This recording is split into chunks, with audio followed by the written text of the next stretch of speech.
Buenos días y bienvenidos a todos. Damos paso y comienzo a esta mesa que está dedicada a movilidad eléctrica, que es un poco atípica. Voy a presentarla así con este look tipo Rafael, un poco cutre con el micro, pero bueno, es un poco para dar agilidad y tener aquí a nuestros ponentes. Tenemos 4 ponentes. Uno de los ponentes está en streaming, que es Isabel del Olmo. No sé si aparece en pantalla para todos, pero bueno, Isabel, que es la responsable de transportes y movilidad en el IDAE. Bienvenida, Isabel. Muchas gracias por acompañarnos. Buenos días a todos y siento no poder estar allí, de verdad. Nada, no te preocupes, que seguro que tendremos 1000 ocasiones para vernos, pero lo importante es que nos hayas podido acompañar. También nos acompañan en la mesa, y los voy a presentar en vuestro lado de derecha a izquierda. Carla, que es la responsable, Carla Álvarez Sanjurjo, responsable de expansión en Guppy. Guppy es una empresa de sharing, iba a decir de car sharing, pero también tienen sharing con otro tipo de vehículos eléctricos y está operando principalmente en el norte, pero bueno, luego tendremos ocasión de que nos amplíe un poquito su currículum y información sobre la empresa. Nos acompaña Andrés Lorite. Andrés Lorite es congresista en el Congreso de Diputados por el Grupo Popular y también es el responsable de transporte o portavoz de Transportes, Movilidad y Agenda Urbana dentro del Grupo Popular. Bienvenido, Andrés, muchas gracias. Y finalmente, pues Teresa Romo, que es directora de Desarrollo de Negocio en Northgate, que es una empresa de renting que está, pues bueno, apostando mucho por la movilidad eléctrica. Y bueno, pues tras presentaros, pues quería daros un poco la palabra con una pregunta inicial que sea, pues bueno, ¿cómo estáis, cómo enfocáis o cuál es vuestro punto de vista sobre toda esta revolución industrial, tecnológica y de servicios que hay en torno a la movilidad eléctrica? Y bueno, pues cómo puede afectar y en qué medida pues al futuro de los profesionales que hoy en día pues están en este tipo de carreras. Pues Carla, empezando por ti, que seguro que lo tienes muy reciente. ¿Me quito la mascarilla para...? Vale. Bueno, pues buenos días a todos. Gracias a Emener por contar conmigo y con Guppy para esta feria de... ¿Cómo? Sí, le di al... Vale. Buenos días a todos. Muchas gracias a Emener por contar con Guppy y conmigo para esta feria. Y bueno, sobre la situación actual de la movilidad y cómo creo que los jóvenes deberíamos enfocarlo, sobre todo estando en estudios técnicos, creo que tiene que ser como una verdadera oportunidad, porque pienso que tenemos la suerte de ir a vivir unos años de una transformación digital dentro del mundo del transporte y la entrada de tecnologías súper disruptivas, y al final pues somos nosotros los que creo que vamos a poder elegir cómo va a ser la movilidad del futuro. Creo que hace 10 años era impensable tener todas las posibilidades que tenemos ahora en el mundo del transporte, porque al final para moverte por una ciudad las opciones eran un poco limitadas, era taxi, a pie, bus, bicicleta. Y ahora contamos con servicios de movilidad multimodal y podemos hacer combinaciones de todo tipo de transporte, especialmente si estos transportes son sostenibles, y tenemos coche compartido, patinetes, bicicletas, vehículos sin conductor, taxis, y creo que es una suerte estar viviendo este momento de transformación. Perfecto, pues antes de dar paso a, si te parece, Andrés, vamos a pasar a la parte también de empresas que tenemos aquí con Teresa, Northgate, que nos hace el apunte, y luego vamos con las administraciones y con los grupos políticos. Vale, gracias, Arturo. Nada, al igual que Carla, agradecer que hayáis contado conmigo para participar en esta mesa redonda. Y nada, pues yo desde, ¿en qué ámbitos está afectando el tema de la movilidad? En todos los sentidos, a nivel de industria. No es solo coger un coche que antes era de combustión y convertirlo en eléctrico, sino que hay fabricantes que incluso están rehaciendo de cero sus modelos, ¿no? sus vehículos, por ejemplo, para que el chasis quede más ligero y pueda llevar más capacidad de batería embarcada. Entonces, al final, esto conlleva una implicación considerable, ¿no? En sus procesos, en sus industrias, en sus fábricas. Incluso también para los concesionarios, al final es una venta muy consultiva, ¿no? Y también requiere de una implicación, de un conocimiento, pues quizás la gente comercial también tenga que tener estos conocimientos técnicos, ¿no? Para poder realizar esta venta consultiva asociada al tema del vehículo eléctrico. Luego también tengo que barrer para casa, ¿no? Ya que Norgate tiene talleres y tal. Dentro de la postventa también requiere un cambio de chip, ¿no? Hay que formar a toda la red de talleres, adaptarles pues, en cuanto a temas de prevención de riesgos laborales, ¿no? Y a riesgo eléctrico.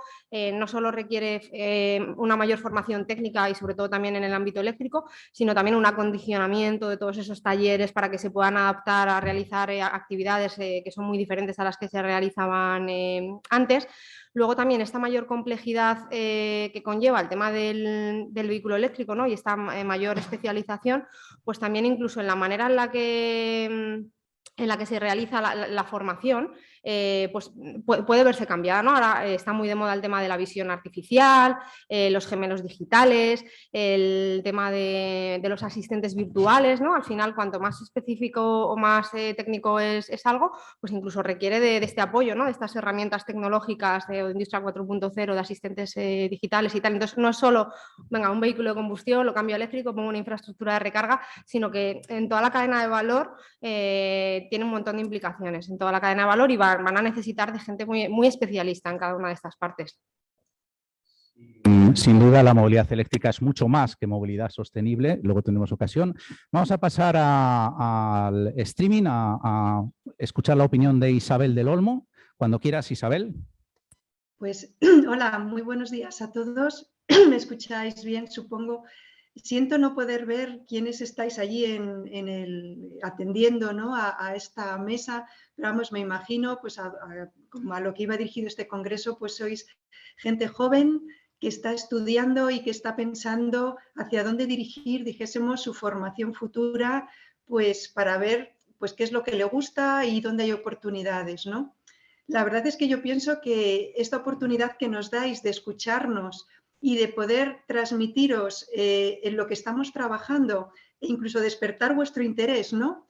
Por todas las oportunidades que hay, en concreto en la movilidad, porque, bueno, dado el Congreso habréis visto que las oportunidades son en toda la transición energética que tenemos encima de la mesa, ¿no? Pero el sector de la movilidad, dijésemos, es especialmente interesante, como el título de la mesa dice, movilidad eléctrica, autónoma, conectada y yo diría, en general, movilidad sostenible.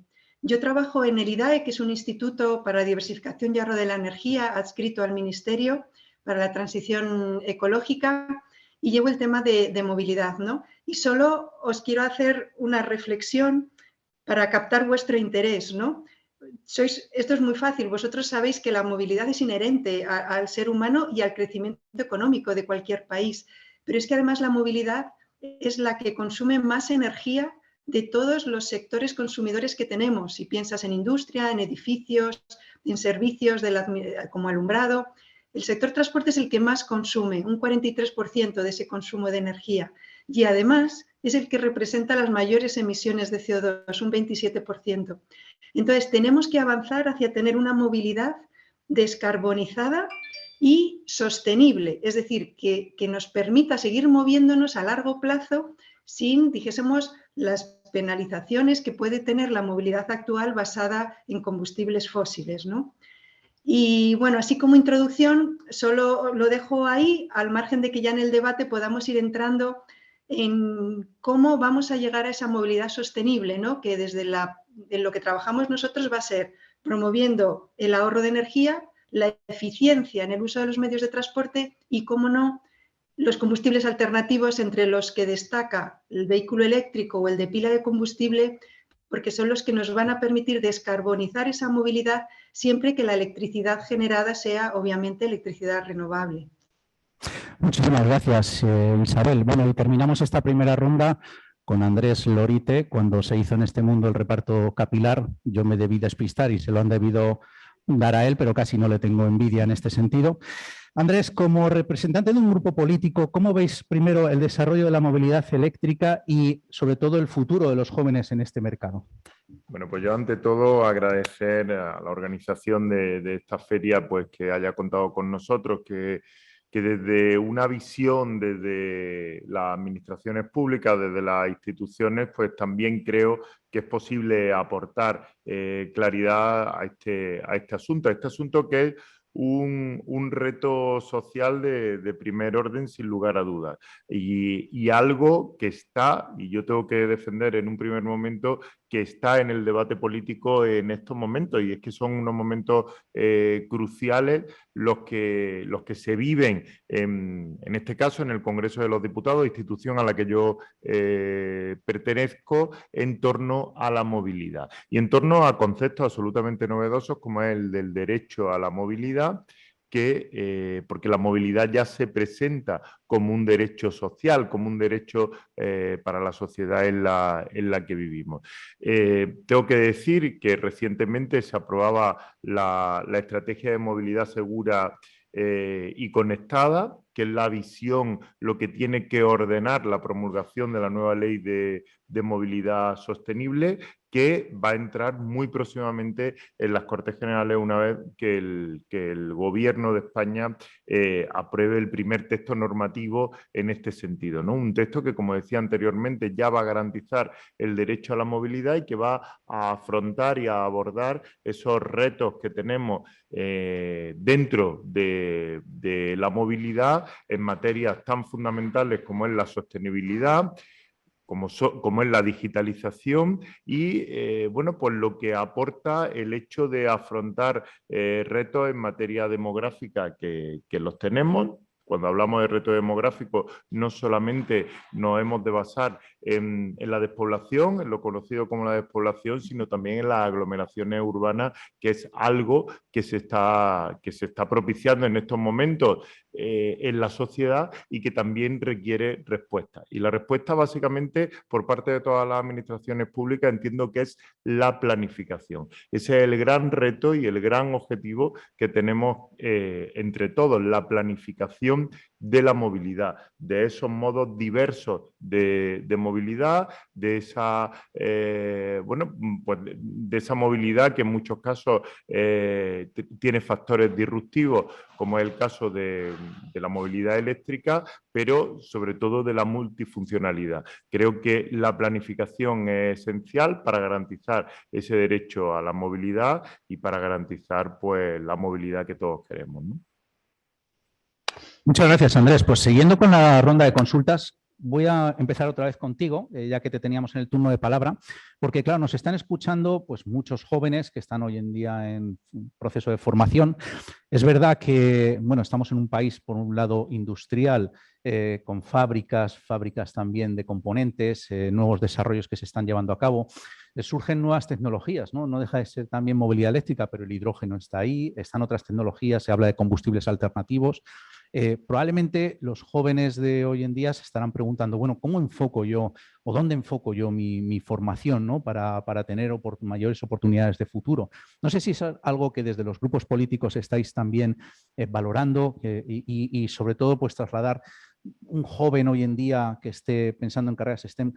¿Qué perspectiva de futuro tiene o veis vosotros como grupo político desde un punto de vista formativo, ¿no? ¿Dónde puede tener oportunidades laborales? Bueno, pues yo creo que la oportunidad es evidente. He intentado en mi primera intervención trasladar la importancia que tiene la movilidad. El transporte en España representa un 4,5% aproximadamente de nuestro PIB y da empleo a más de 600.000 personas, ¿no? Y hay objetivos claros, efectivamente en materia de descarbonización, pero también en materia de planificación, a lo que he hecho referencia anteriormente, o la digitalización. Y evidentemente está todo por hacer, y más en un país en el que el vehículo eléctrico, por ejemplo, y no quiero aburrir con datos, pero creo que representa mucho menos porcentualmente de lo que representa en otros países de la órbita europea, con lo cual es una oportunidad de futuro. El mundo está cambiando, la movilidad está cambiando en este sentido, y yo creo que hacen falta, desde luego, profesionales que diseñen este cambio, que protagonicen este cambio hacia esa movilidad de futuro en la que estamos inmersos. Lógicamente, y yo desde mi perspectiva no tengo más remedio que hablar de la Administración Pública Española, tiene un papel claro y protagonista en el diseño y en la planificación, pero sin lugar a dudas son los profesionales del presente y especialmente del futuro los que tienen que llevar a cabo esa nueva movilidad, implantar de una forma definitiva ese derecho que tiene la sociedad a una movilidad sostenible, una movilidad económica, una movilidad digital, una movilidad justa, en definitiva, y al alcance de todos. Yo creo que eso va a ser a partir de nutrir el sistema de transporte, el sistema de movilidad de nuevos profesionales que se involucren a tope en este sentido. Con lo cual, el campo es amplísimo, los retos son fundamentales y los objetivos yo creo que son compartidos hoy por hoy por parte de todas las administraciones públicas, y entiendo que por parte de la sociedad, con lo cual es esencial la formación y formar a futuros profesionales en el ámbito de la movilidad, claro que sí. Me ha gustado mucho que utilices palabras como reto, porque lo hay, pero también de oportunidad, Andrés, y creo que eso es importante. Isabel, recientemente, ayer, se conocía que el Ministerio de Educación ya ha sacado un plan formativo para aquellos profesionales en talleres para pues, todo el desarrollo formativo que tendrá que ver en la reparación y mantenimiento de vehículos eléctricos puros y híbridos enchufables. Desde vuestra perspectiva, también están los PERTEBEC, que tienen una parte pues vinculada a lo que sería el proceso formativo. ¿Cómo se afronta todo esto y, sobre todo, bueno, pues hacia dónde se pueden orientar los jóvenes que vayan a tener un futuro profesional vinculado a la movilidad eléctrica, que también es movilidad sostenible, pero también eficiencia energética? Sí, claro, Arturo. La verdad es que yo, en principio, aconsejaría a los jóvenes que nos están escuchando que estudiaran carreras técnicas, pero porque es que os abre la puerta a todo lo que, bueno, estamos tratando de comentaros, ¿no? De descarbonizar, digitalizar todos los modos. Es decir, yo creo que una carrera técnica, una ingeniería, te va a abrir puertas, o una formación profesional, dijésemos, dirigida a estos nichos que os estamos, dijésemos, mencionando. Pero fijaros, por poner cifras, aunque decía antes mi compañero Andrés que no quería comentar, para que veáis la magnitud del reto, a lo mejor no estáis tan familiarizados pues, con los planes, el Plan Nacional Integrado de Eficiencia de Energía y Clima, que dijésemos fija objetivos al 2030. En concreto, en vehículos eléctricos queremos alcanzar los 5 millones de vehículos eléctricos, pero es que la Ley de Cambio Climático lo que viene a decir, es decir, la hoja de ruta que nos pone a España como país, es que en el 2040, que seguramente se adelantará al 2035, no se vendan vehículos que no sean de cero emisiones. ¿Os podéis imaginar esto? Todo lo que supone, la revolución que supone en la industria de la automoción, la revolución que supone en todas las empresas, dijésemos, de componentes, como bien decías, Arturo, de talleres, por ejemplo, de vehículos. Es decir, es una revolución que yo creo que equivalente a la revolución industrial cuando se sufrió en su momento, ¿no? Esto que es un gran reto, pero efectivamente son muchas oportunidades. Estamos convencidos de que se va a necesitar una formación específica para que haya cierto, o bien trasvase de profesionales que están trabajando ahora en áreas que posiblemente, pues, dijésemos, irán perdiendo peso. Pues estamos hablando, por ejemplo, pues eso, o talleres de vehículos de combustión que tendrán que reciclarse, pero también de nuevas profesiones, ¿no? Que se están viendo, que se están vislumbrando, ¿no? Que vamos a necesitar, ¿no? Y nosotros, obviamente, yo estoy en energía, no estoy en educación, en esos planes formativos, pero creo que esos planes formativos además hay que hacerlos de la mano de las empresas, porque las empresas son las que conocen mejor dónde va a haber esos nuevos nichos de puestos de trabajo que a veces algunos todavía ni los intuimos, ¿no? Pero está claro que tanto el vehículo compartido como el vehículo conectado, el vehículo autónomo y, por supuesto, el vehículo eléctrico, bueno, pues es toda una revolución, ¿no? Perfecto, pues Isabel, también me imagino que habrá mucha gente que te está viendo y que se hará la misma pregunta, y es saber si el bonsái que tienes detrás es natural y lo estás cuidando tú. Vamos a mirar de otra manera a partir de ahora. Sí, es como mi niño pequeño. Bueno, al margen de esto, tenemos aquí a dos representantes de empresas y además mujeres y que además estarán viviendo esta revolución que hoy en día está habiendo y que nosotros desde AEDIVE la estamos notando en la solicitud de profesionales en diversos ámbitos, ¿no? Y muchos de vosotros estáis teniendo movilidad a nivel profesional. ¿Cómo se está viviendo esto y si verdaderamente es algo que lo que da es pistas de que en el futuro va a haber muchas oportunidades para los profesionales que hoy en día son estudiantes? Empezamos, si quieres, por ti, Teresa, y luego por Carla. Hola, ¿qué tal? Pues nada, yo, al igual que los otros ponentes, animaría desde luego a los alumnos que nos están escuchando a que estudien carreras STEM.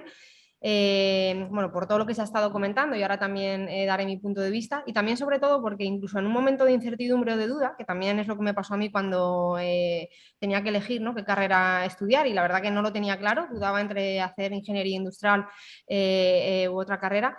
Al final me decanté por una ingeniería porque siempre tiene muchas salidas, creo que te amuebla, cualquier carrera técnica te amuebla mucho la cabeza, te dota sobre todo de criterio, ¿no?, de capacidad analítica que al final, pues si el día de mañana no quieres trabajar justo en el mundo industrial o en el mundo tecnológico, puedes acabar trabajando en banca, en consultoría. Entonces, bueno, yo lo veo clave.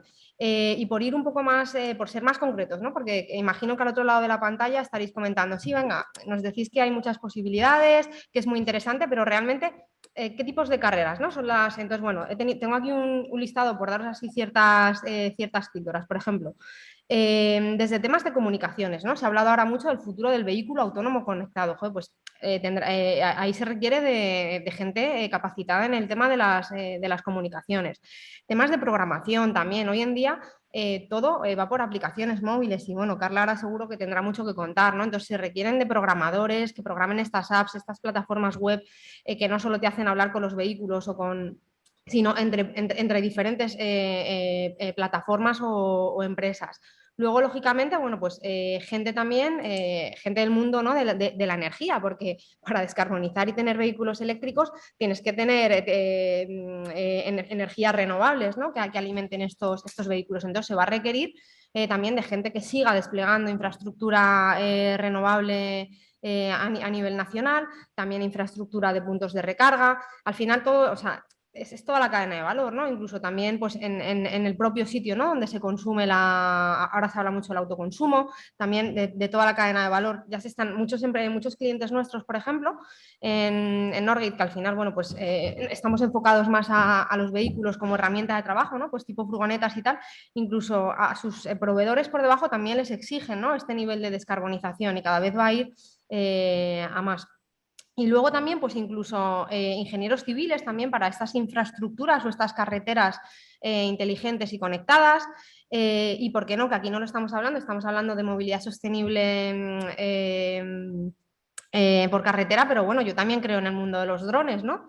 Pues también ingenieros aeronáuticos, o sea, veo un abanico para todos los gustos. Y también que luego hablaremos seguramente del hidrógeno, pues allí vamos a requerir de perfiles químicos, de gente especialista en mecánica de fluidos, o sea, va a haber para todos. Y por supuesto, que también lo preguntabas antes, Arturo, cómo lo veíamos nosotras, yo lo que veo es que hay una gran demanda en este mundo y es muy difícil, o sea, a la gente del mundo de las empresas nos resulta, es muy complicado los procesos de selección porque no hay muchos perfiles ahora mismo en el mercado. Entonces, se requiere tanto de que la gente que está hoy en día en el mercado laboral ya se reciclen, como que venga nueva gente con estos conocimientos de nuevas al mercado laboral. Bueno, yo como decía Teresa, creo que hay para todos y que se le da como mucha importancia a qué carrera elegir o qué tipo de estudios elegir. Y yo mi recuerdo era que te lo presentaban como una decisión trascendental y iba a ser, vamos, iba a definir tu vida, qué carrera o qué tipo de estudios escogieses. Y ahora mismo yo creo que da un poco igual porque el mundo está cambiando, no sabemos qué es lo que va a venir. Hacen falta equipos multidisciplinares, por ejemplo, en WUPI para cualquier desarrollo tecnológico que queremos hacer necesitamos que participe todo el mundo, o sea, no podemos desarrollar la conectividad de los vehículos sin tener al equipo jurídico interviniendo. Al final da igual un poco lo que estudies porque nos tenemos que ir como adaptando. Yo creo que se está rompiendo un poco la brecha entre ciencias y letras y que tanto nuestros perfiles que supuestamente eran muy técnicos y yo era muy cerrada hacia lo técnico, al final tienes que adaptarte y tienes que saber hacer proyecciones financieras, tienes que entender los términos y condiciones de la empresa y del servicio que estás ofreciendo y ellos sobre todo tienen que adaptarse también al mundo digital y ya no hay abogados normales, todos tienen que ser abogados digitales, expertos en temas de aplicaciones móviles, conectividad de vehículos, políticas de privacidad y yo creo que hagamos lo que hagamos en cada departamento necesitamos ayuda de los demás. Entonces me parece que independientemente de que hagan carreras técnicas o no, que yo lógicamente las recomiendo porque a mí es lo que más me gusta, vamos a acabar todos decidiendo cómo va a ser el mundo del futuro, sobre todo pues, en estos temas en los que nos movemos de movilidad. Y creo que lo importante es, independientemente de lo que estudies, pues el bagaje que te da esos estudios, también creo que cuánto te cueste hacerlos y la dificultad que se te va presentando durante los estudios. Yo creo que los estudios tienen que ser difíciles independientemente de cuáles sean, porque en el trabajo vas a tener retos muy importantes y sobre todo con tanto cambio, pues cada vez van a ser más grandes y vamos a tener que adaptarnos todos y sentirnos cómodos en áreas a las que no estamos acostumbrados. Pues muy interesante, porque además de todo lo que habéis comentado, por ejemplo, Teresa ha hecho un apunte sobre el tema de los drones y es verdad que la movilidad, además de la rodada, la aerotransportada, incluso la naval, también está empezando a implementar la movilidad eléctrica. De hecho, el tema de drones probablemente tendremos soluciones comerciales y el reto ahora mismo está en todo el tema regulatorio, pero hacia 2026 empezaremos a tener soluciones, como también en el sector aeronáutico se empieza a haber soluciones de aviones que van a hacer rutas en torno a 400 kilómetros, 450 que ya van a ser con baterías, al margen de que luego habrá soluciones híbridas. En el sector naval, pues también tenemos soluciones que están vinculadas al tema de los barcos, pero también en los puertos, ¿no? Donde tendrá que haber soluciones de electrificación para aquella gente que viene, por ejemplo, en cruceros y que luego se pueda mover por entornos urbanos con vehículos cero emisiones. Pero una de las preguntas que quería haceros es, bueno, uno de los retos que tenemos hoy en día es, por ejemplo, la colaboración público-privada, ¿no? Que es la que va a ayudar a que este desarrollo sea posible. Quería volver contigo, Andrés, para que arrancaras también con este tema, porque como grupo político estaréis también trabajando y estáis también gobernando en varias comunidades autónomas y el futuro, pues bueno, nadie sabe hacia dónde va a tirar, pero la colaboración público-privada es algo que es imprescindible. ¿Cómo lo estáis viviendo?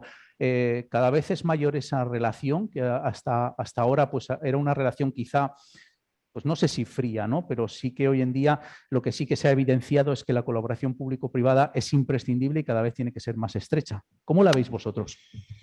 Cada vez, sin lugar a dudas, como tú acabas de comentar, es más necesaria. Sobre todo es más necesaria y es fundamental para que, bueno, pues para conseguir esos objetivos a los que hacíamos referencia anteriormente. La administración pública por sí misma no puede llegar. La iniciativa privada por sí misma tampoco puede llegar. En definitiva, tiene que haber una colaboración, es necesaria para la implantación de todo este tipo de movilidad, de nueva movilidad. Y yo os pongo un ejemplo que lo estamos observando en la implantación del vehículo eléctrico, por ejemplo, en el que efectivamente hay un PERTE y ahora se va a orientar los fondos europeos a esta cuestión en concreto, pero hace falta, sin lugar a dudas, más puntos de recarga. Hace falta más puntos de recarga y eso básicamente tiene mucho que ver con la iniciativa privada, pero también nos preocupa que en este país, que en España, aún la burocracia es un lastre. Y es un lastre muy importante. Y es que a cualquier empresa privada le cuesta más de un año de burocracia poner un punto de recarga. A ese paso, desde luego, va a ser difícil que vayamos a cumplir con todos esos objetivos que además tienen un horizonte temporal en cuanto al cumplimiento.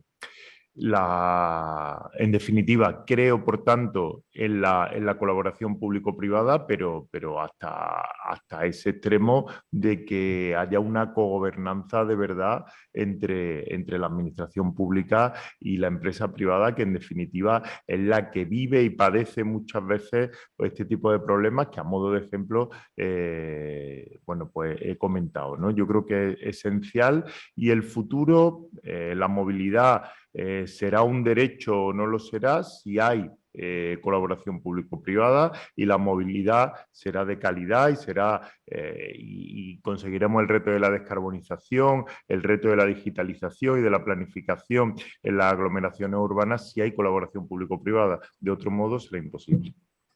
Muchas gracias, Andrés. Pues eso nos lleva a preguntarte a ti, Isabel del Olmo, porque es cierto, nosotros dentro de EDIVE tenemos a los operadores de recarga, y uno de los grandes problemas, como bien apuntaba Andrés, es la concesión de licencias y permisos, que es una de las cosas que más retrasan.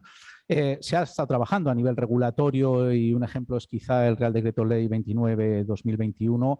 No sé qué nos puedes contar sobre cómo es esa colaboración público-privada, que no solamente sería en ese ámbito, sino también, por ejemplo, en el del Ministerio de Transportes y Movilidad, que también está desarrollando una ley de sostenibilidad que en breve yo espero que vea la luz.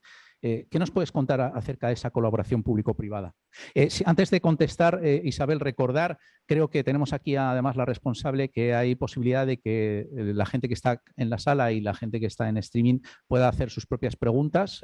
María, no sé cómo me van a llegar a mí, pero bueno, en cualquier caso, recordar que si tenéis alguna cuestión, pues podéis ir haciendo vuestras preguntas. Isabel, cuando quieras es tu turno. Pues gracias, Arturo. La verdad es que fijaros que estamos diciendo con distintos argumentos la transición que hay que hacer, ¿no? En concreto en el área de movilidad, ¿no? En varias, desde, lo hemos dicho, energético, digital, etcétera. Bueno, pues esa transición está claro que la industria no la puede hacer sola, porque además los objetivos se están fijando. Dijésemos, nos vienen algunos a nivel internacional, ¿no? Como es la reducción de emisiones de CO2, a nivel europeo, y a nivel de gobierno, pues que a través de leyes o planes fija objetivos.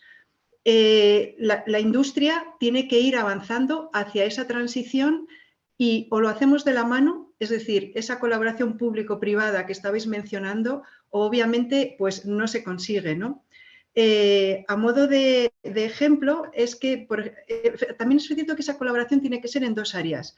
Una, establecer un marco normativo, legislativo, que permita el alcanzar pues, esos objetivos que nos estamos poniendo, y a la industria ir adaptándose, ir avanzando en la consecución de esos objetivos. Y el segundo es ayudarles en las inversiones. Es decir, desde la administración creo que hay que actuar en esas dos patas, que es en las que tiene competencias, claro, diseño de marco normativo y legislativo y ayuda a las inversiones. En este contexto que me decía Arturo, bueno, y en concreto, ¿cómo se está trabajando? Bueno, pues, por ejemplo, el Real Decreto Ley 29 del año de diciembre, del 21 de diciembre del 2021, hace apenas un mes, es un Real Decreto que lo que ha intentado es eliminar, o por lo menos en parte, porque hay que seguir trabajando, esas barreras que estabais identificando al despliegue de infraestructura eléctrica, de recarga de vehículos eléctricos, que obviamente si no se realiza ese despliegue no vamos a llegar a esos 5 millones de vehículos en el 2030, ¿no? Entonces, ese Real Decreto Ley, ¿cómo se ha hecho? Pues se ha hecho tras tener varias reuniones con el sector. Es decir, ha sido el sector, la industria, en concreto, pues a través de las asociaciones pues como EDIVE o como ANFAC, de fabricantes de vehículos, o de AELEC, de las distribuidoras, o de AFME, del material eléctrico, o de FENIE, que son los instaladores, ¿no? de instalaciones eléctricas. A través de esas asociaciones que representan a la industria, son las que nos han hecho llegar los problemas, por las que se ha sabido, pues como decía Andrés, que una instalación puede tardar hasta un año, ¿no? En poder estar operativa, por las licencias de obra que piden los ayuntamientos, por el certificado de instalación eléctrica que tiene que otorgar la comunidad autónoma, por los derechos de acometida de las distribuidoras, etcétera, ¿no? Bueno, pues ese Real Decreto Ley, las medidas que contiene han salido en el seno de esos grupos de trabajo con la industria. Por otro lado, sabéis que, por ejemplo, ahora se están hablando nuevos reglamentos que vienen de Europa, ¿no? En el paquete Fit for 55, que se llama. Bueno, pues hay que decidir una posición española frente a esos nuevos reglamentos que nos vienen. En concreto, por ejemplo, hay un nuevo reglamento para limitar las emisiones de CO2 de los vehículos y un nuevo reglamento de despliegue de infraestructura de recarga de combustibles alternativos. Imaginaros la importancia que tienen esos dos reglamentos, porque los reglamentos son de obligado cumplimiento. Es decir, esto no es como una directiva que, vale, luego la puedes ir transponiendo a tu país. No, un reglamento es de obligado cumplimiento desde el día que se apruebe. Y tenemos dos reglamentos encima de la mesa, uno sobre emisiones de vehículos de turismos y furgonetas, bueno, y también de vehículos pesados, y otro de despliegue de infraestructura. Bueno, pues en esos grupos para definir la posición de España ante la Comisión Europea, estamos contando, por supuesto, también pues, con la industria, a través de sus asociaciones. Por eso también es importante en esa colaboración público-privada contar con las asociaciones sectoriales, que Arturo representa a la asociación de toda la cadena de valor del vehículo eléctrico, ¿no? Y yo creo que gracias a esas asociaciones que representan a las empresas, pues la administración, dijésemos, puede ser más ágil en conocer esos problemas y en tratar luego, efectivamente, a través de ese marco legislativo, pues tratar de minimizar las barreras, por supuesto. Carla y Teresa, vosotros representáis empresas, ¿os sentís arropadas en esa colaboración público-privada que tenéis ahora la posibilidad de decir, oye, pues nuestra demanda va por este sentido? Cuando quieras, Carla, y luego Teresa. Pues en nuestro caso, en el caso de Guppy, la colaboración público-privada es fundamental porque empezamos en Asturias a dar servicios de movilidad, que incluye, bueno, sharing de vehículos 100% eléctricos, también los puntos de recarga y las cargas a nuestros usuarios, y también puntos de aparcamiento en exclusiva para que no tengan que estar buscando sitio de aparcamiento en el centro de las ciudades. Para avanzar con este proyecto no nos quedamos solo con Asturias, sino que el año pasado llegamos también a Cantabria y el objetivo ahora es llegar a toda España para crear una red de movilidad eléctrica y también compartida. Entonces, para hacer esta llegada a cada una de las ciudades no nos gusta hacerlo solos, sino que intentamos ir de la mano de la administración pública para bueno, tener en cuenta los planes de movilidad urbana sostenible y, en conclusión, pues lo que quieren hacer de sus ciudades y cómo quieren ordenarlas, porque de nada sirve pues llegar allí sin respetar lo que cada ciudad y cada provincia está decidiendo para sí misma para esa ordenación de la movilidad. Y luego hay pues dos patas fundamentales de acompañamiento público hacia empresas como la nuestra. Una pues es a través de subvenciones. Y nosotros, bueno, hemos contado con MOVES para la adquisición de vehículos. Hemos presentado también un plan de expansión al MOVES Singulares para tener... somos el único servicio de este tipo que presta servicio interregional, entonces conectamos varias comunidades y queremos seguir haciéndolo para que la movilidad no sea solo dentro del entorno urbano, sino que nuestros usuarios de Asturias puedan ir a Cantabria al aeropuerto y puedan dejar ahí el vehículo. Entonces, bueno, pues hemos presentado un plan de Almoves Singulares. También intentamos entrar dentro del PERTE del vehículo eléctrico, y luego otro punto fundamental pues es el tema de ayuntamientos que comentaba, para ver cuál es su compromiso. Estaría muy bien para este tipo de iniciativas de movilidad tener un poco de unificación en cuanto a las ordenanzas de movilidad para, bueno, saber un poco pues, las reglas del juego y que sean en todos los sitios las mismas, en lugar de tener que ir viendo cada ciudad por separado. Pero es verdad que las ciudades donde operamos pues tenemos muy buena acogida y de hecho el compromiso del ayuntamiento es tal que no solo favorece la implantación en el entorno urbano, sino que da ejemplo a la ciudadanía.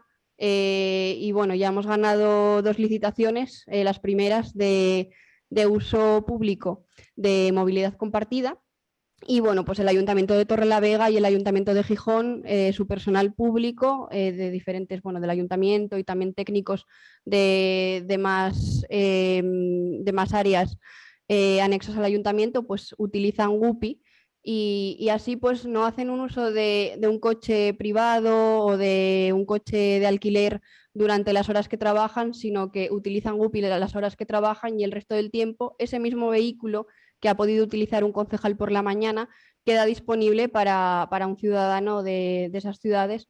Y bueno, pues creemos que así es como se tienen que hacer las cosas para dar ejemplo si de verdad confías en este tipo de movilidad eléctrica y sobre todo compartida. ¿Qué tal? Nada, bueno, pues yo considero que efectivamente es esencial, ¿no?, esta colaboración público-privada. Un buen ejemplo de ello, por ejemplo, ha sido ahora pues todo cómo se está gestionando, ¿no?, todo el tema de los fondos Next Gen. En concreto, por ejemplo, lo de las manifestaciones de interés, ¿no?, que tuvo lugar meses atrás, pues yo creo que fue un ejercicio muy bueno, ¿no?, donde realmente ahí se vio esa colaboración estrecha en la que las empresas hablaron también las asociaciones. Y luego nada, pues se tomó nota y ahora se están sacando, ¿no?, todas estas líneas de colaboración en base a todas las necesidades que fuimos transmitiendo las diferentes empresas. Desde Norgate, por supuesto, que participamos presentando nuestras manifestaciones de interés en línea de nuestros propios intereses, ¿no?, relacionados con el renting. También estamos disfrutando ahora de las subvenciones del MOVES para la adquisición de flota, bueno, de la flota que tenemos, y nos vamos a presentar ahora también al MOVES Flotas. Es verdad que también tiene, o sea, creo que tiene la parte buena, ¿no?, de aunar un poco este interés, porque muchas veces las empresas, a lo mejor incluso competidores, pues no se hablan, ¿no?, entre sí. Y esto sí que permite pues que todo el mundo hable, exponga un poco qué necesidades tiene y llegue mejor estas necesidades. Pero luego también tiene otra componente que es muy importante, que es esta componente incentivadora, ¿no? A lo mejor hay muchas empresas que tienen dudas o no se atreven a dar ciertos pasos porque, bueno, siempre conllevan riesgos económicos, salir de la zona de confort, ciertas inversiones, pero como las ayudas están aquí un periodo limitado de tiempo y es, oye, pues este es el momento, está haciendo, y nosotros lo estamos viendo en muchos clientes, que a lo mejor clientes que no tenían claro, ¿no?, si dar ese paso a eléctrico, ¿no?, porque, bueno, ya lo sabemos todos, al final tiene una serie de barreras, ¿no?, y tiene también unos costes asociados, está acelerando y está incentivando para que estos clientes estén electrificando las flotas con anterioridad. Y nada, y eso es lo que... Pues ni más ni menos. Bueno, tenemos algunas preguntas que nos están llegando del público. Una de ellas, Andrés, va dirigida a ti. Estás en el Congreso, representas a un grupo político. Recuerdo que hace poco, el año pasado, creo, o el antepasado, colaboramos en el desarrollo de una PNL pues sobre la movilidad eléctrica, el vehículo eléctrico, que además creo que contó con el consenso de muchos grupos políticos, por no decir de todos, o al menos no hubo ninguno en contra. La pregunta va por la línea de los grupos políticos en general están alineados con esta transformación, con el impulso a la electrificación del transporte. Es decir, si hubiera cambios en gobierno, ¿seguiremos con esa misma línea? Es una pregunta un poquito, bueno, pues que te la lanzamos a ti por estar representando aquí un grupo político. Sí, yo creo que en ese sentido no hay ninguna duda de que gobierne quien gobierne, esto seguirá adelante, entre otras cosas porque es una cuestión no ya solamente de la voluntad de la sociedad en su conjunto, sino que además está en la naturaleza de las cosas, ¿no? O sea, yo creo que esto es una realidad y es una realidad en la que todos tenemos que avanzar. Y tenemos que avanzar haciéndola compatible en estos momentos. Se acaba de hablar del plan MOVES. Nosotros entendemos que tiene que coexistir durante un tiempo con el plan Renove, porque además España es uno de los países que tiene pues que los vehículos son más antiguos y entendemos que también hay que ir poco a poco. Hay un dato importante, ¿no? Solamente en torno a un 2% o un 3% de nuevas matriculaciones son de vehículos eléctricos, con lo cual esto responde a una transición que tenemos que llevar con diligencia, que tenemos que llevar con planificación y que tenemos que llevar con recursos, como hemos hablado anteriormente. Pero para eso hay un instrumento ahora, me refiero a lo de los recursos, como son los fondos europeos. Y para eso hay una planificación que es la estrategia de movilidad a la que yo hacía referencia antes y la nueva ley de movilidad sostenible, que creo que va a ser fundamental y va a ser un hito en materia regulatoria, en materia normativa para la implantación de todos estos nuevos sistemas de movilidad. Con lo cual yo creo, y para que todo el mundo esté tranquilo, gobierne quien gobierne, yo creo que hay cuestiones básicas, fundamentales, en las que todos coincidimos y que forman parte de la voluntad, no ya solamente de las Cortes Generales, sino de la sociedad en su conjunto, que es avanzar hacia eso que yo denominaba el derecho a la movilidad y las posibilidades que tiene cada uno particularmente de tener un acceso a la movilidad de manera justa, de manera económica, de manera equitativa, pero sobre todo a una movilidad sostenible, digital, y desde luego el vehículo eléctrico forma parte muy importante de eso. Pues muchas gracias, Andrés, porque precisamente la pregunta iba en línea de un, pues supongo que alumno, que se preguntaba, bueno, lo que estamos estudiando ahora, ¿seguirá teniendo sentido el día de mañana? Gobierne quien gobierne, ¿no? Y lo que has comentado, estáis como muy sincronizados, esto parece un baile. Me lleva a Isabel del Olmo porque también había preguntas ligadas al PERTE, al Plan de Transformación y Resiliencia dedicado al vehículo eléctrico y conectado. Y nos preguntaban más o menos si ese PERTE va a tener un reflejo positivo, si se están viendo proyectos que van a hacer que esto sea un impulso. ¿Cómo lo estáis viviendo desde la administración que estáis ahora mismo gestionando este tipo de planes? Sí, bueno, a ver, aunque no lo hemos mencionado, pero estamos todo el rato hablando de él. Es decir, sabéis que a raíz de los fondos Next Generation se ha aprobado el Plan de Recuperación, Transformación y Resiliencia, ¿no? En el marco de ese plan, la verdad es que se están aprobando PERTEs que a su vez llevan intrínsecamente convocatorias y también se están aprobando programas de ayudas, pues como los que habéis mencionado, ¿no? El programa MOVES, el programa MOVES Singulares y ahora más recientemente el MOVES Flotas, ¿no? Los PERTE en especial, dijésemos, son, pues sus siglas significan eso, proyectos estratégicos, ¿no? Que lo que intentan es un área que se considera estratégica y que todavía necesita impulso para alcanzar esa madurez, pues tratar de crear las condiciones para que a través de convocatorias de ayuda, obviamente, ayudar a que se realicen inversiones, pero tener un efecto tractor, es decir, movilizar. En concreto, el PERTEVEC lo que trata de movilizar es esas inversiones necesarias en la industria de la automoción para llegar a tener esa producción, es decir, que España, esos fondos tengan un impacto en la recuperación económica de España tras el COVID. Porque, bueno, todo el plan de recuperación sabemos que surge a raíz pues, de esa situación económica en la que pues, muchos países, y sobre todo España, queda pues, tras la pandemia de la COVID, ¿no? Entonces, en este sentido, pues entiendo que además se han mencionado también las manifestaciones de interés que se publicaron previamente al diseño de los programas.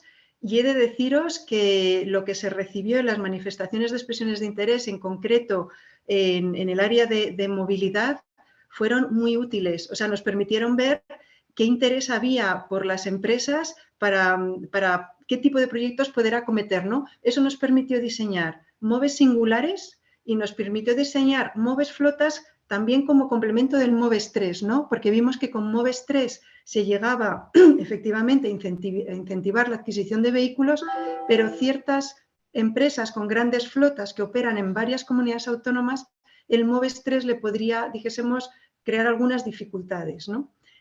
Entonces, bueno, pues no sé si he respondido bien a la pregunta, pero bueno, en síntesis creo que todos estos programas de ayudas, estos PERTEs que se han hecho en el marco del Plan de Recuperación, Transformación y Resiliencia, creo que nos van a permitir también adelantar los objetivos que teníamos de esa transición, ¿no?, hacia el vehículo eléctrico. Perfecto, hombre, yo creo que has contestado perfectamente. Mientras te estaba escuchando, veía también el monitor de al lado, que es este frontal, y quería, pues, bueno, también trasladarles a la audiencia una cosa que me preocupa, ¿no? Y es que en la televisión o en las imágenes una persona pues parece un 40% más gruesa, ¿no? Lo digo porque igual alguien está diciendo, este hombre se abandonó en Navidades, pero Andrés me ha preguntado cuál es mi plan de abdominales. Quiero decir que en persona gano mucho más y es terrible esto. Pero dicho esto que era necesario, quisiera trasladar a Teresa y quizá a Carla e incluso a Andrés o a Isabel una pregunta que nos han hecho desde fuera, y es un comentario que yo he hecho, que es que la movilidad eléctrica es movilidad sostenible, pero también eficiencia energética, ¿no? Al final es el único sistema de propulsión capaz de interactuar con el sistema eléctrico. Está el concepto de la bidireccionalidad de la recarga, pero es que tenemos aquí a Teresa, que al margen de ser responsable de desarrollo de negocio en Northgate, pues tiene un bagaje importante en una compañía eléctrica. No vamos a decir el nombre por esto de la publicidad, pero quizá nos puedes comentar un poquito algo más sobre este concepto de eficiencia energética de la movilidad eléctrica. ¿Qué significa eso? A lo de la carga bidireccional que has comentado, ¿no? Vale, pues tú al final tienes un vehículo eléctrico que tiene una batería, ¿no? Que tú llegas a tu casa, la cargas por la noche, pero esa batería de tu vehículo eléctrico que ya está cargada te puede permitir, con un cargador bidireccional, que ya hay ciertos modelos en el mercado, inyectar esa energía que tú tienes almacenada en tu coche a tu casa. Si tú en ese momento, pues por lo que sea, el precio de la energía en ese momento no te encaja, ¿no?, y te es más favorable utilizarla de tu coche, lo puedes llegar a utilizar. Pero incluso también puedes llegar a hacer una inyección en la red, ¿no? Y al final es el concepto este de las virtual power plants, que está ahora tan de moda, donde pequeñas comunidades, sobre todo, tiene más sentido no cuando lo haces tú solo con tu casa, sino cuando lo haces con comunidades, ¿no?, con tus vecinos, con las casas de al lado, y bueno, tiene mucho potencial. Es verdad que en España, bueno, pues hay proyectos incipientes, todavía no tiene un grado de desarrollo muy grande, pero por supuesto que el tema de la movilidad eléctrica abre mucho las puertas también a este sentido. Eso nos iba también, Isabel, quería apuntar el tema porque, claro, parece que cuando se está hablando de movilidad eléctrica es una cosa como muy vertical, hay planes como el PERTE, etcétera, pero realmente están saliendo planes que están asociados, en definitiva, a todo el tema de las renovables, figuras nuevas como el agregador de demanda, las comunidades energéticas locales, que también al final son oportunidades de empleo, ¿no?, para nuevos sectores que se abren y para los profesionales que están hoy en día. ¿Nos puedes hacer un poco un cuadro de cómo se ve todo esto desde un punto de vista general, ¿no?, para que la gente no se vuelva tampoco loca, ¿no?, que tendrá que ver el vehículo eléctrico con la energía fotovoltaica o las comunidades energéticas? Sí, la verdad es que, como bien habéis dicho ya, o sea, el vehículo eléctrico es más que movilidad. O sea, realmente el vehículo eléctrico, daros cuenta que al final es una batería que nos va a permitir almacenar energía. Y eso tiene muchas connotaciones, ¿no? Lo primero, cómo alimentas la electricidad del vehículo eléctrico ya tiene, es decir, se ha mencionado también, ¿no?, todo el desarrollo de energías renovables.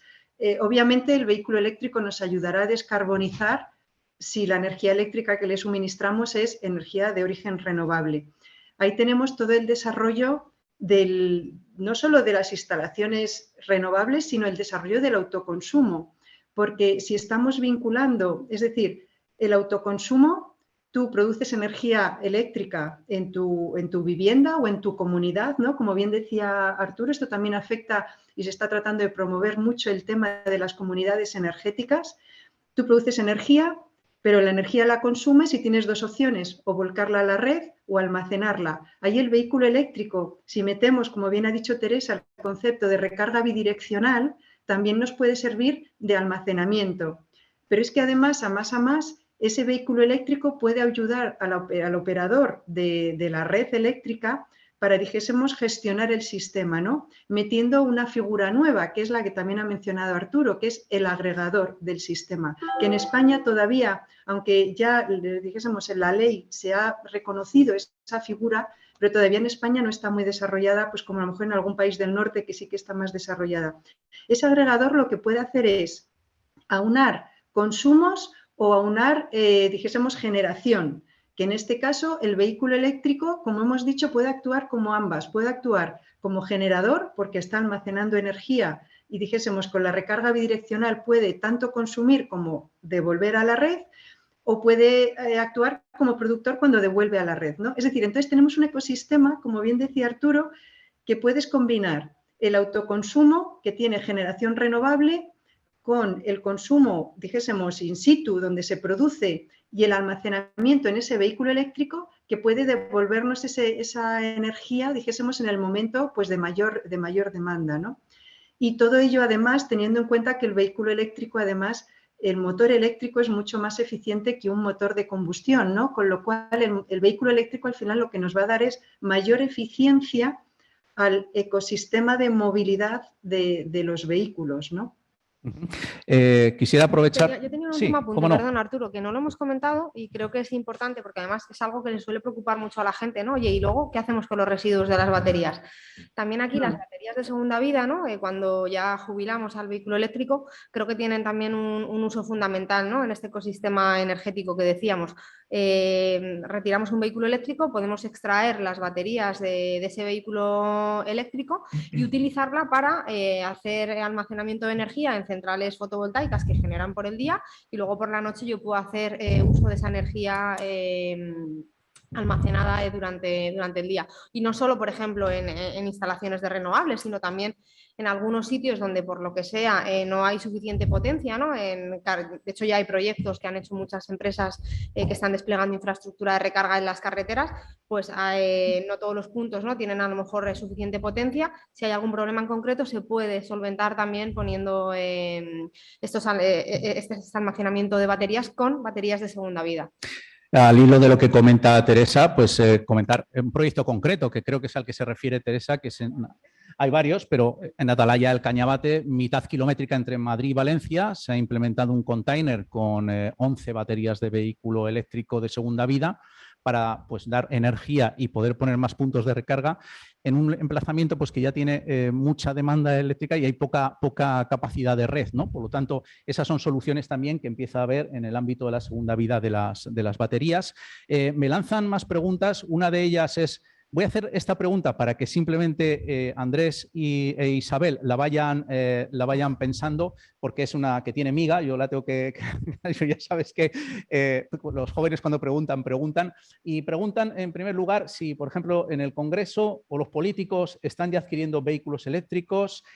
Tengo que decir en este respecto que recientemente ayer salió una noticia de una comunidad autónoma gobernada por el Partido Popular, como es Andalucía, que ha hecho una compra impresionante de vehículos eléctricos, creo que eran 140 y pico, cerca de 150 vehículos eléctricos y más de 5 millones de inversión de euros. Con lo cual, esa es un tema importante que me gustaría que, bueno, ahora a la vuelta os lo voy a dejar para que reflexionéis en este sentido y también, Isabel, para ti, porque por la parte de la administración pública, saber, bueno, pues si está habiendo esa transformación de los parques, porque al final la administración pública debe ser ejemplar, ¿no? Y ejemplificar si están pidiendo a los ciudadanos esa transformación, que también lo hagan.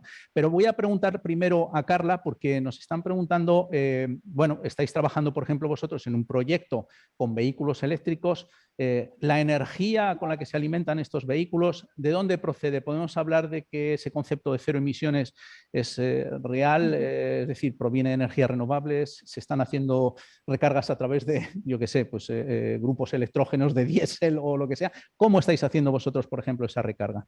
No, nosotros en WUPI confiamos en la sostenibilidad 100%. De hecho, como anécdota, pues nos dimos cuenta que pese a ser un servicio sostenible y demás, estábamos haciendo limpiezas tradicionales de los vehículos y era una pena estar malgastando litros de agua en limpiar vehículos de un servicio sostenible y por eso pues investigamos, nos pasamos a la limpieza con productos sostenibles, empezamos a hacer limpiezas en seco, pese a que el tiempo de limpieza es muy superior a las limpiezas tradicionales.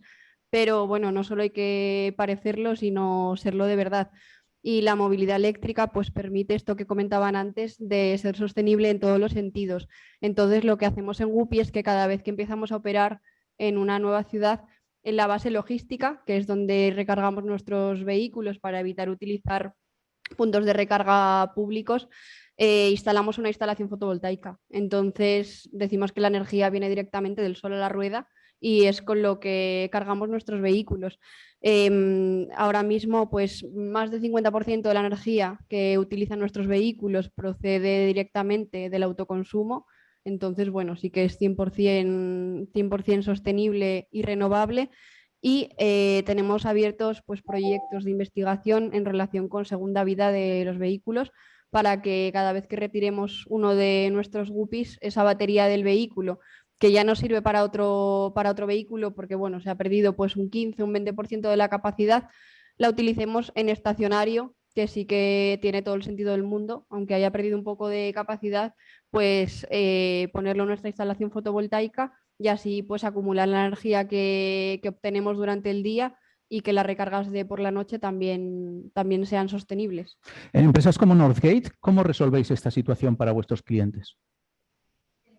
Lo de la energía verde. Uh-huh. Bueno, nosotros en concreto tenemos ya en 7 de nuestras delegaciones instalaciones solares y vamos a acometer a lo largo del año también en el resto de delegaciones. Y luego nuestros clientes, ¿cómo lo acometemos? Cuando les empecemos a vender, porque hasta ahora no se les estaba vendiendo infraestructura de recarga, tan solo se les estaban vendiendo vehículos eléctricos y por eso también en mi contratación en la compañía les queremos ofrecer una solución integral, es decir, no solo la recarga, sino también asesoría, bueno, hasta el nivel al que quiera el cliente. Si solo quiere asesoría, si quiere también que nosotros participemos en la instalación, también participaremos en la instalación de solar de autoconsumo, y si no, también les asesoraremos para que, si no es posible que pongan solar, porque no todo el mundo tiene esa posibilidad, por lo menos aseguren que la energía que contratan tiene garantías de origen renovable, porque no tiene ningún sentido que se haga todo este esfuerzo, ¿no? A nivel económico, logístico, de cambio cultural, de electrificar una flota y luego efectivamente el origen de la energía no sea renovable. Entonces lo tenemos en mente, por supuesto. Perfecto. Bueno, pues pasamos a la pregunta, Andrés. Los políticos, ¿qué está pasando? ¿Los políticos están siendo ejemplares en este sentido?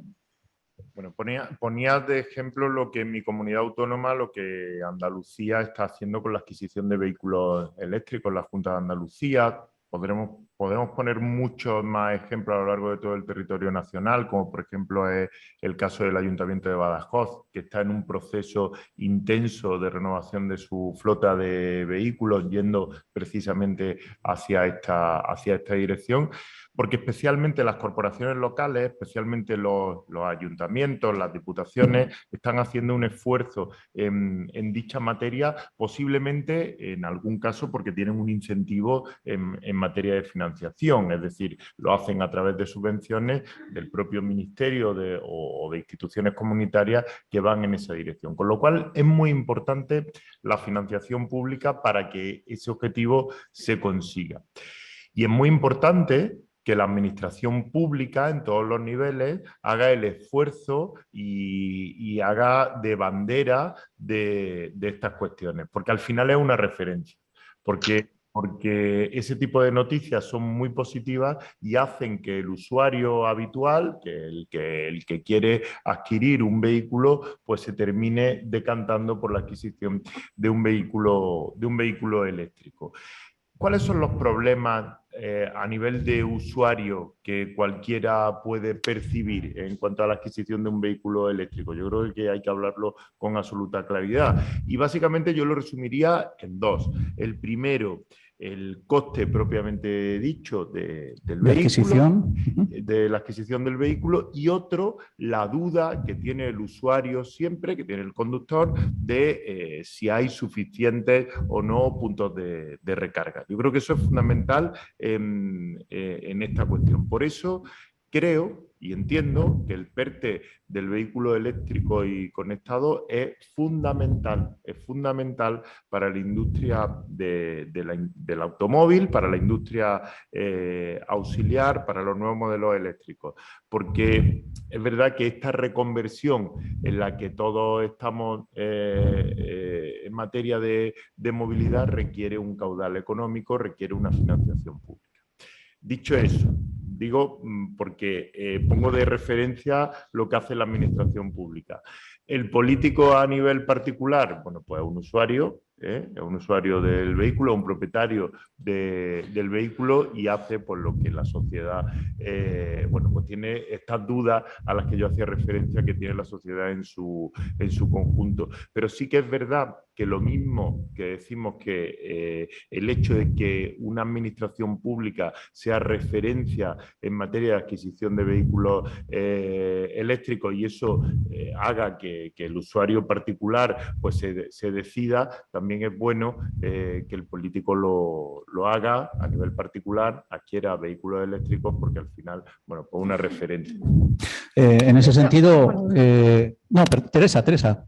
Que yo creo que también, más que para servir de referencia, es también necesario para que se viva en propias carnes, ¿no? Y no lo digo a nivel político, sino a nivel también de empresa. O sea, si una empresa quiere realizar cierto cambio, primero lo tienes que vivir tú. No tiene mucho sentido y es seguro la manera en la que se van a conocer los verdaderos problemas a los que se enfrenta la ciudadanía cuando tiene un coche eléctrico. Si de primera mano lo conduces y ves que está muy bien pues, para ir de tu casa a tu trabajo porque tienes un punto de recarga en tu casa, pero cuando quieres ir a ver a tus suegros a no sé qué ciudad, no llego a ver dónde hay un punto de recarga. Entonces yo creo que es no solo por dar ejemplo, sino por percibir de primera mano la realidad de la situación, ¿no? Y en este sentido quería apuntar, porque Andrés, debo decir que, y además de agradecerte que estés aquí, tienes compañeros como por ejemplo Diego Gago, que es el responsable, también congresista, pero responsable de cambio climático, que me lo he encontrado, que me enteré después, pues si no me hubieran entrado los nervios, ¿no? Pero me lo he encontrado hasta de alumno en algún máster que hemos dado,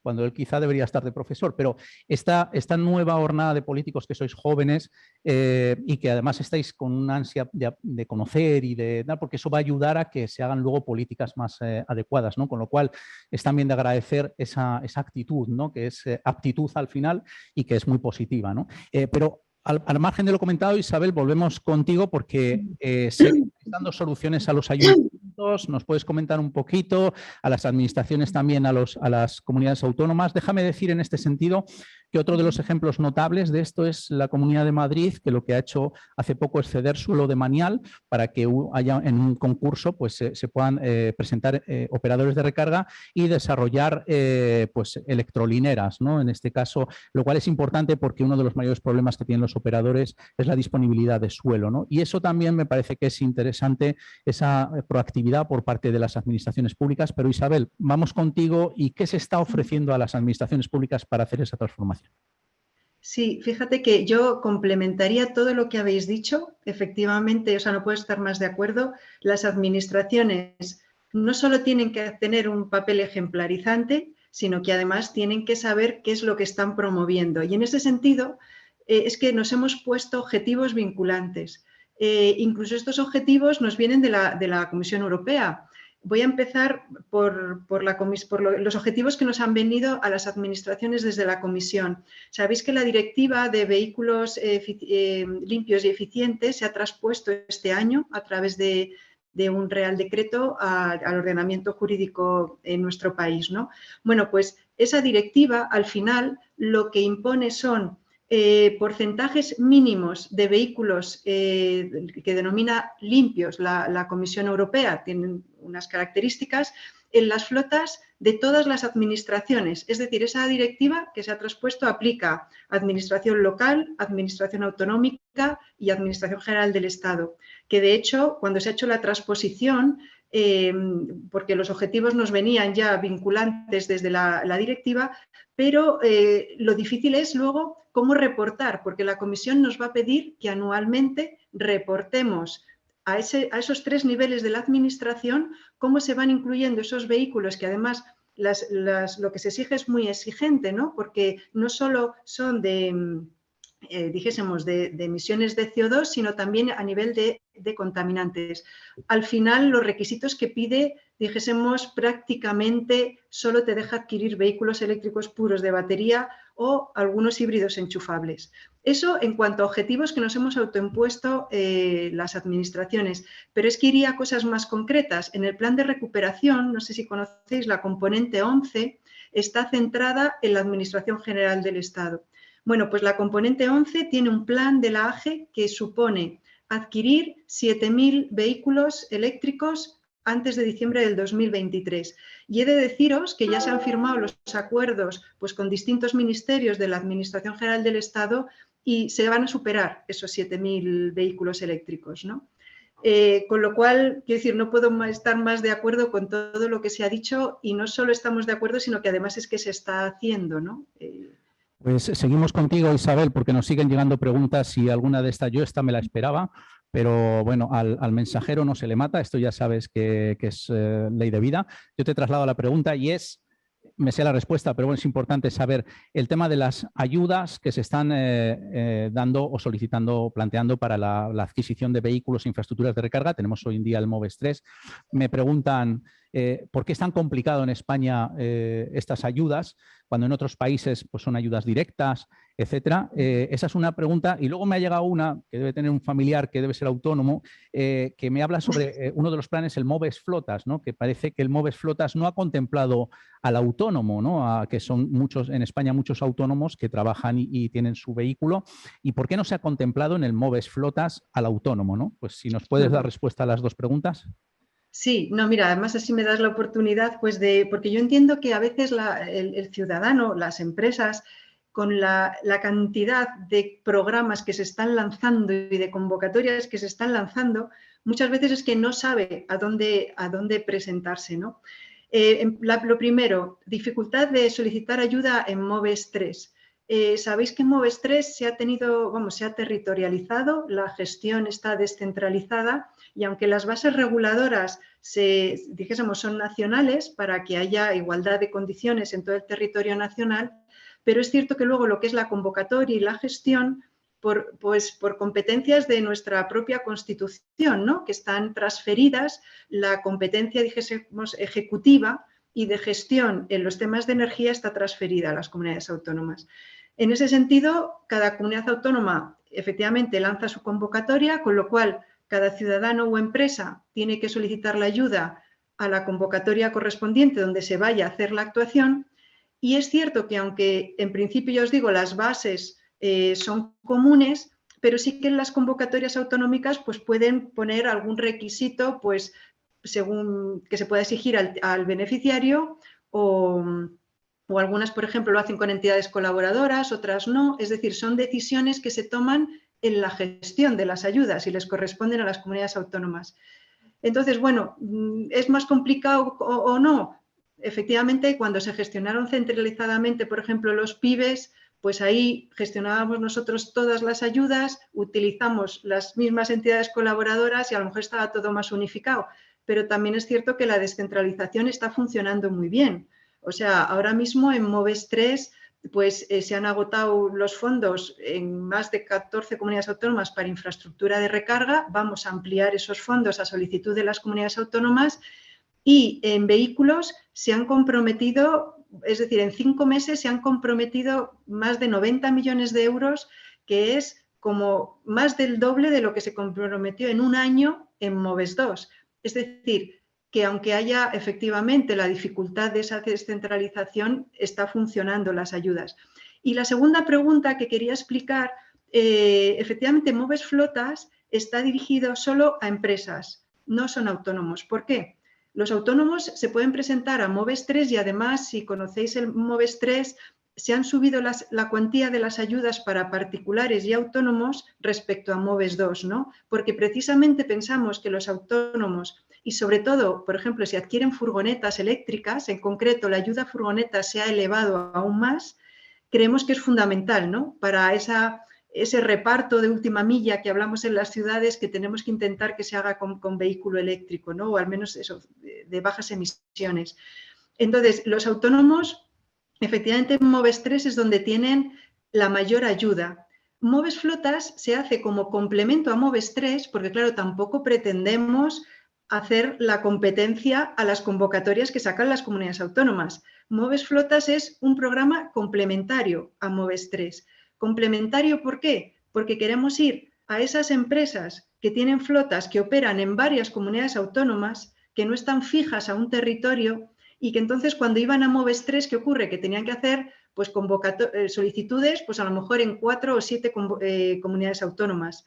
Entonces, MOVES Flotas no pretende ir al autónomo que tiene 5 vehículos y que efectivamente puede presentarse a Moves 3, sino pretende ir pues, a esa empresa, no sé, un ejemplo que todos conocemos, Correos, que opera a nivel nacional, que tiene una flota en todas las comunidades autónomas, y facilitar a ese tipo de empresas que en vez de ir a 19 convocatorias, que vaya a una donde además Moves Flotas no es solo adquisición de vehículos, Moves Flotas son proyectos integrales de electrificación de una flota, es decir, una empresa grande que opera en varias comunidades autónomas y que decida hacer ese cambio a movilidad eléctrica que implica no solo vehículos, sino infraestructura, sistemas de gestión de la flota, a lo mejor cursos de formación para sus empleados o conductores en conducción eficiente de esos vehículos eléctricos.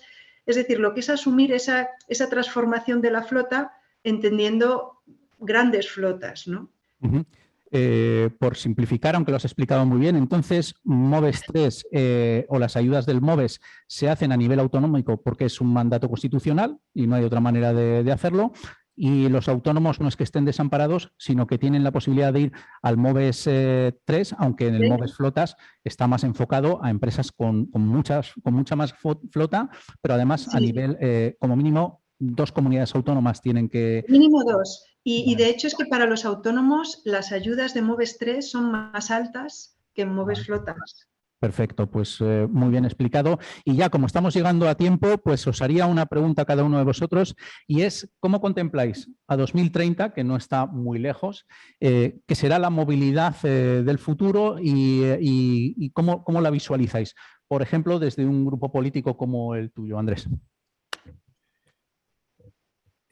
Hace unos años, las conclusiones del foro de Davos venían a decir que el 70% de los niños actuales pues trabajarán en una profesión que hoy es desconocida, es decir, que hoy no existe. Bueno, por tanto, estamos en un momento de transformación. Y estamos en unas circunstancias que hacen que la sociedad cambie en su conjunto, pero que especialmente modifican lo que conocemos por movilidad de forma tradicional. Esto va a cambiar, estamos en pleno cambio, en pleno desarrollo de ese cambio. Y desde luego yo lo que creo y espero es que en el año 2030 pues buena parte de esos objetivos se hayan cumplido. Me refiero, buena parte de esos objetivos en lo que tiene que, como me señalaba desde el punto de vista de la administración, en lo que tiene que comprometerse la administración pública. Y cuando hablo de administración pública, no solamente hablo de la Administración General del Estado, sino lógicamente también las comunidades autónomas y las corporaciones locales, cada uno en el marco de sus competencias, que son muchas, en todas ellas en materia de movilidad. Porque tenemos que hacer pues, ciudades y entornos más humanos, tenemos que hacer bueno, pues entornos más accesibles y garantizar esa movilidad que yo hacía referencia anteriormente, tanto en las zonas despobladas como en las grandes aglomeraciones, que es un asunto que aún no está resuelto, y todo eso en base a la planificación a la que hacía referencia, en la que tiene que estar involucrada sí o sí, en colaboración con las empresas y con la sociedad en su conjunto, la administración, para cumplir todos esos objetivos. Yo creo que vamos dando pasos solventes en esa dirección y que la administración tiene que seguir implicándose en ese cambio, en esa inercia que estamos viviendo de cara a la nueva movilidad. Carla y Teresa, cuando en 2030 sigáis siendo insultantemente jóvenes, ¿cómo visualizáis la movilidad? Bueno, yo creo que la movilidad del futuro no solo será cero emisiones, por supuesto, y yo creo que eléctrica, sino que será compartida, porque ahora no solo hay un problema de contaminación y demás, sino del uso del espacio público en las ciudades, de la cantidad de coches que hay, los problemas que conlleva esto en cuanto a disponibilidad de aparcamiento, al tráfico, el porcentaje de tiempo que se pierde buscando aparcamiento en lugar de simplemente yendo al destino. Y creo que la solución pasa por dejar de tener coche privado. Creo que muy pocas personas acabarán teniendo un coche privado, porque si lo pensamos bien, el 95, casi 100% del tiempo, nuestros vehículos privados están en el garaje o, lo que es peor, ocupando una plaza de suelo público en las ciudades, impidiendo que otros puedan aparcar ahí, por lo que creo que sí que será eléctrica y también compartida para utilizar el espacio público para dar servicio no solo a una familia, sino a un montón de ellas entre las rotaciones de estos vehículos. Así que bueno, pues yo creo que la movilidad del futuro eso será compartida, digital y eléctrica. Yo no puedo estar más de acuerdo con Carla. Y lo comparto completamente, el que tiene que ser colaborativa por el aspecto que ha comentado ella, ¿no? Por la aglomeración que hay en las ciudades, por el escaso uso, y luego también por el tema de la infraestructura de recarga. O sea, al final hay un 65% de las familias españolas que no tienen una plaza de garaje donde guardar ese coche. El grado de despliegue actual, que también se ha comentado a lo largo de la jornada de hoy, no es el óptimo como para que alguien que no tiene garaje pueda tener un coche eléctrico y usarlo de manera habitual.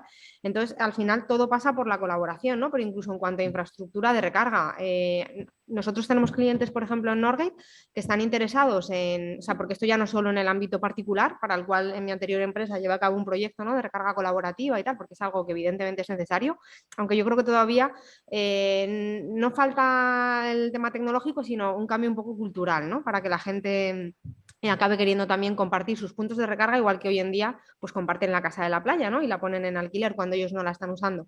Y ahora también en Norgate pues me he encontrado con clientes que nos están a lo mejor transmitiendo su interés en electrificar grandes flotas. Oye, pues quiero 25 furgonetas para reparto última milla, quiero 10, o sea, ya varios clientes, pero no tienen dónde cargar esa flota.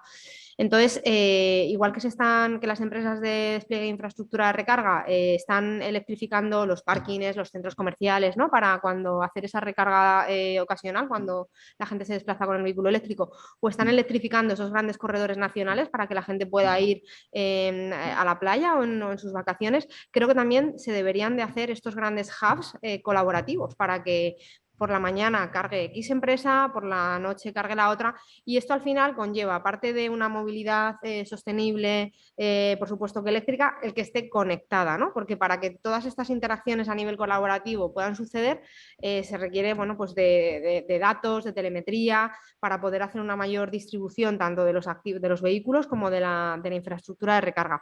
Y yo también me quiero ir un poco más allá del 2030, quiero ser un poco soñadora y no quedarme solo en el 2030. Y más a largo plazo yo me la imagino también pues con vehículos autónomos, donde incluso cobra más sentido aún este tema de la movilidad colaborativa.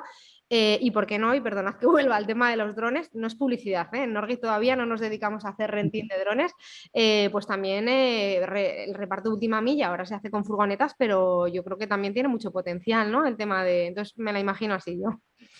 Muchas gracias. Y quería acabar contigo, Isabel, haciéndonos el planteamiento, pero preguntándote, ¿conseguiremos los objetivos que están planificados a 2030 en descarbonización, en transformación del parque, etcétera, con lo que sabemos y con lo que conocemos?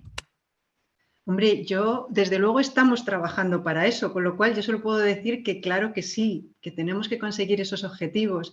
Pero fíjate, quería resumir todo lo que habéis dicho, que es que además no puedo estar más de acuerdo. Cuando has dicho la pregunta, Arturo, ¿cómo será la movilidad en el 2030?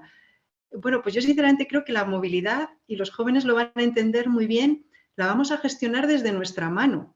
Es decir, en los smartphones que ahora han pasado a ser como una extensión de nuestro brazo, ahí vamos a gestionar, que ya no van a ser vehículos, van a ser servicios de movilidad, nos va a permitir pues todo lo que habéis comentado, ¿no? Desde alquilar una bici, un coche que es compartido, por supuesto, desde ver dónde están los puntos de recarga, desde adquirir un billete de tren que a su vez lleva incluido el transporte a la estación. Es decir, al final la movilidad vamos a tener, o sea, la vamos a satisfacer a través de servicios de movilidad más que vehículos en sí, y la vamos a tener en nuestra mano. Y yo creo que los jóvenes ya lo hacen mucho, porque la verdad es que esto está avanzando a una velocidad, bueno, increíble. Miras un año atrás y te sorprendes, ¿no?, de las cosas que haces ahora y los sistemas que nos están ofreciendo las empresas para poder movernos. Y yo creo que eso, que en el 2030 todo lo vamos a hacer desde el smartphone. Pues muchísimas gracias. Hasta aquí hemos llegado. Si os ha gustado esta mesa, pues podéis mandar felicitaciones y agradecimientos a arturo@aidive.es. Si tenéis quejas, María Romera en dirección@amner.es. Y nada, agradeceros a vosotros la atención, también a los que estáis presentes y, como no, a los ponentes que habéis participado. Pues muchas gracias por vuestro conocimiento. Gracias. Gracias.